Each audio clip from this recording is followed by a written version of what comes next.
Few things are harder than the mission of raising your kids. At the Dad Project, we get experienced dads to reveal what's worked for them, offering practical, time-tested advice. Being a successful dad is tough, and we're here to help you get it done. Welcome to the Dad Project. In this episode of the Dad Project, Nathan Stanley discusses the importance of being encouraging to our children. Nathan works in organizational culture and strategy for a nonprofit in the Denver area. He and his wife have 3 children. This talk is going to be about how and why we should encourage our children. Vocabulary.com says encouraging someone is to give the courage and confidence to do something. In fact, the word encourage can be traced back to mean giving someone strength or giving them the heart to take heart into situations. This is one of our many roles as dads, to help our children to be strong, to take heart, and to find the courage to face the battles that each one of them are going to face, the difficulties that each one of them will face in life. One of my favorite movies is Lord of the Rings. And I love this story because it's a story of encouragement. It's a story of seeing friends and those wiser than us coming in and encouraging people in the hardest times. One of the scenes in the first book, The Fellowship of the Ring, Frodo wants to give up, and he tells Gandalf, this old wizard, his advisor in a certain sense, he says, I wish this never happened to me. I wish I didn't have to be part of this big epic that I'm a part of right now. But the wise old wizard replies, "So do all who live to see such times. But that is not for us to decide. All we have to decide is what to do with the time that has been given." And these are words that us dads get to give to our sons. It is for us to encourage them, to speak into their lives, and to help them to do with their lives with the time that they've been given with our sons and our daughters. I want to give us 3 ways that us dads can better encourage our children. The first of these ways is believe in your kids. This does not mean that we believe that our kids can do anything or be anything, but that we believe our kids have certain gifting and certain abilities, plus the character that each one of them can form and the virtues that they can form in order to be great. We want to give our kids the knowledge that Dad is proud of them, that no matter what, that we are proud of them, that we love them, and that we are there for them.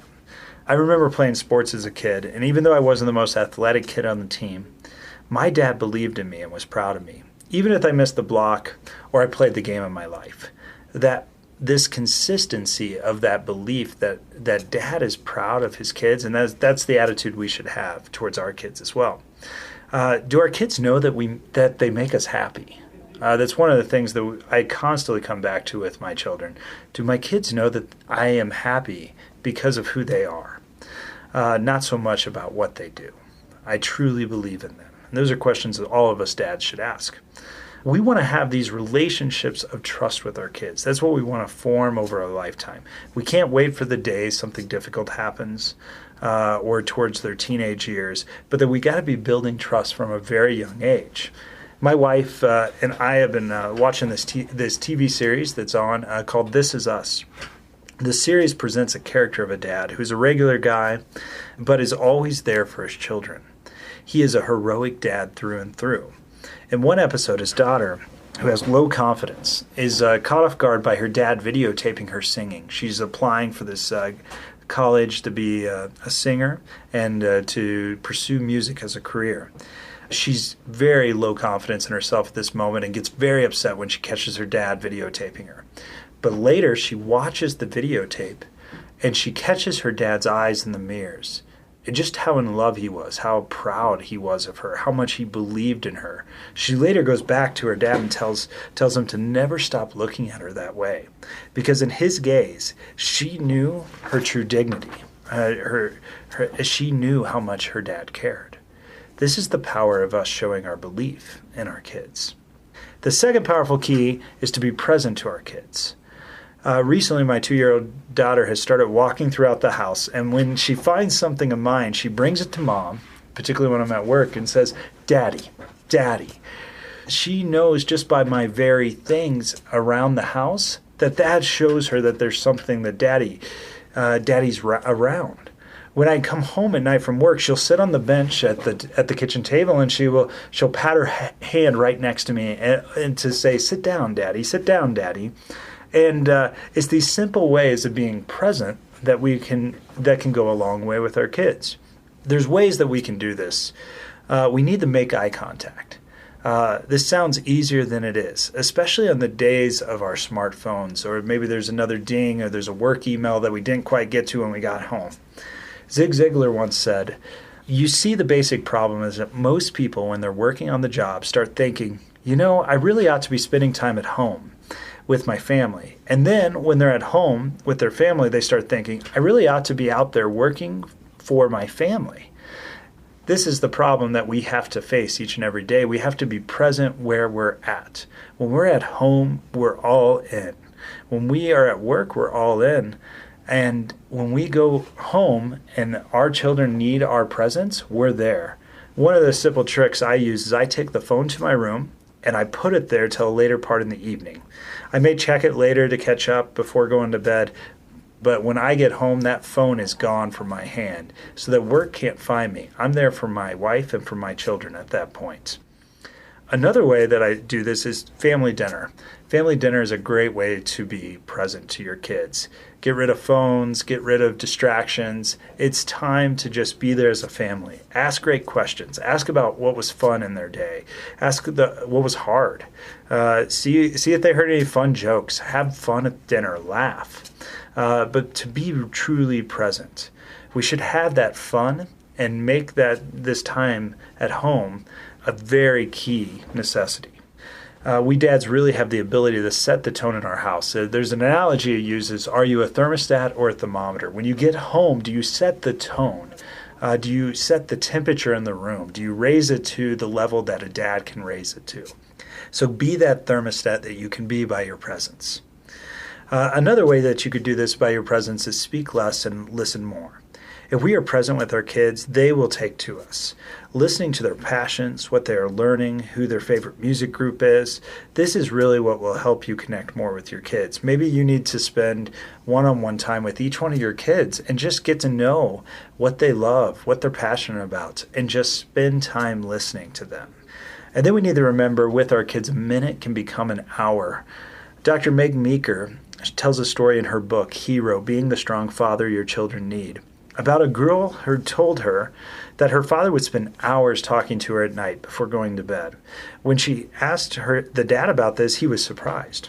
He told her he would go into her room at night and talk with her a bit, but stayed at most 15 minutes when it was long. But it just shows the impact of a father's presence. We will never regret giving time to our kids.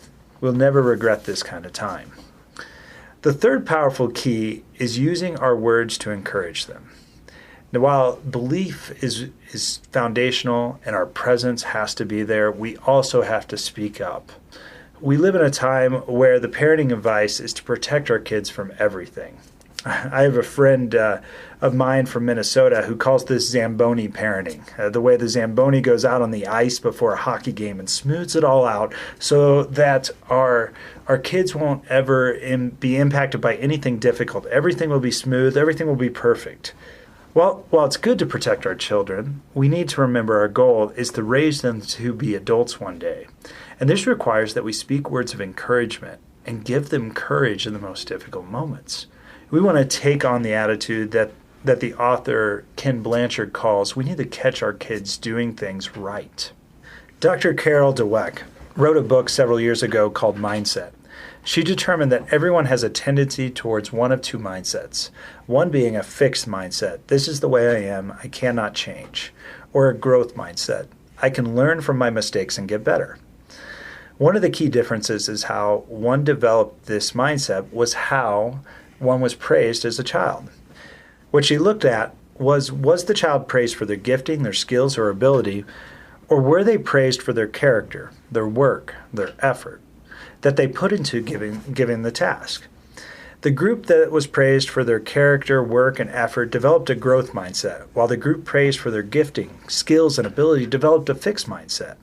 The fixed mindset group only wanted to do things they knew they were good at, while the growth mindset group wanted harder challenges each time.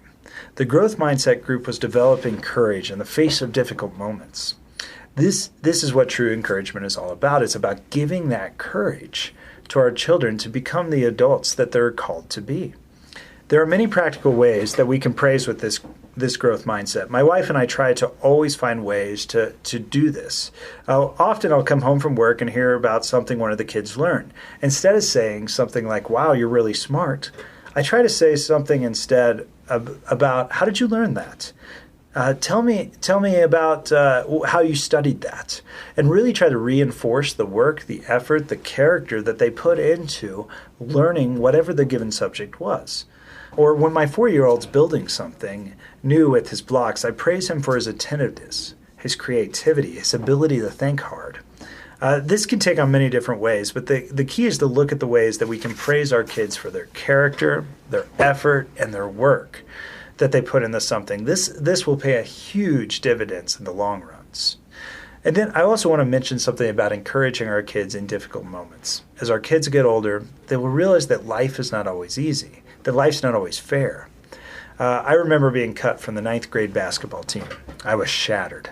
I remember being up in my room, sad, angry, and my dad coming up, knocking on the door, wanting to talk.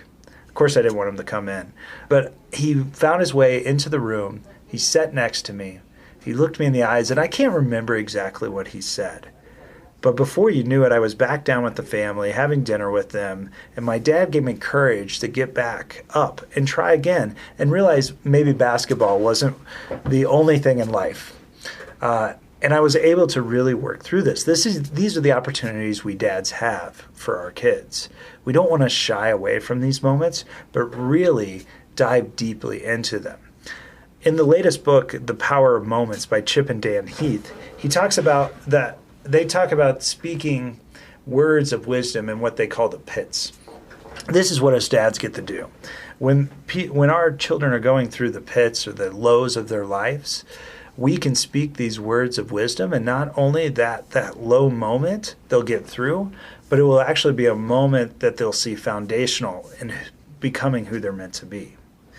As I close out this talk, I want to point to one of the greatest dads I know, my grandpa. He's 92 years old. My grandma and him had 8 kids.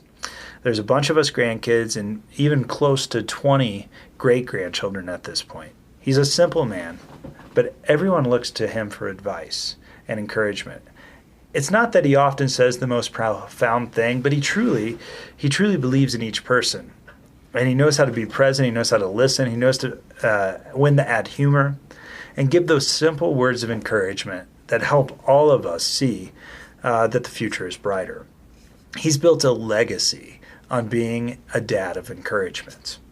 Each of us can build this legacy too, if we commit to being the dads who encourage, dads who speak words of wisdom and words of courage into our children's lives. Dads that know how to teach our kids to be strong and have confidence. And this will help our kids become the men and women they're supposed to be.